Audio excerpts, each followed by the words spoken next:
ఏంటి యూఎస్లో వారణాసి మూవీని 2000 థియేటర్లో రిలీజ్ చేస్తున్నారా? Hi guys, welcome back to our channel. మన అందరూ తెలిసిందే మహేష్ బాబు గారు, రాజమౌళి గారు కలిసి వారణాసి అనే మూవీ తీస్తున్నారు.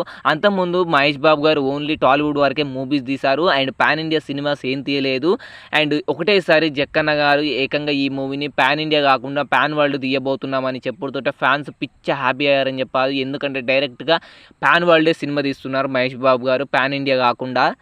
మనందరూ తెలిసిందే రాజమౌళి గారు ఏ మూవీకి అప్డేట్స్ ఇవ్వరు, కానీ వారణాసి మూవీకి ఫ్యాన్స్ అడగక ముందుకే అప్డేట్ల మీద అప్డేట్లు ఇస్తూ ఫ్యాన్స్ని ఇక్కిరి బిక్కిరి చేస్తున్నాడని చెప్పచ్చు.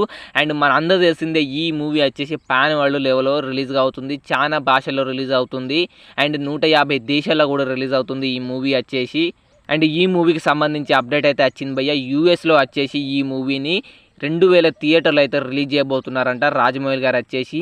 అండ్ ఇది ఒక పెద్ద రికార్డ్ అని చెప్పాలి. ఇప్పుడు ఈ ఇండియన్ సినిమా కాకుండా వాళ్ళలో ఏ లాంగ్వేజ్, ఏ రీజనల్ సినిమా కూడా యూఎస్లో ఇన్ని థియేటర్లో అయితే రిలీజ్ కాలేదు. ఈ వారణాసి మూవీ అనేది ఒక కొత్త రికార్డ్ క్రియేట్ చేసింది. యూఎస్లో 2000 థియేటర్లో ఈ మూవీని రిలీజ్ చేద్దామని ప్లాన్ చేస్తున్నారు రాజమౌళి గారు. ఇది మామూలు అరచకం కాదు, చాలా పెద్దగానైతే ప్లాన్ చేస్తున్నారు. RRR తోటి వచ్చిన సక్సెస్ ఈ వారణాసి మూవీ మీద వెస్టర్న్ ఆడియన్స్కి మామూలు ఎక్స్పెక్టేషన్స్ పెట్టలేదని చెప్పాలి. అండ్ చాలా మంది ఈగర్గా వెయిట్ చేస్తున్నారు వారణాసి మూవీ గురించి. అండ్ ఎంతమంది మహేష్ బాబు గారు ఫ్యాన్స్ ఈ మూవీ కోసం ఈగర్గా వెయిట్ చేస్తున్నారో వీడియో కింద కామెంట్ చేయండి.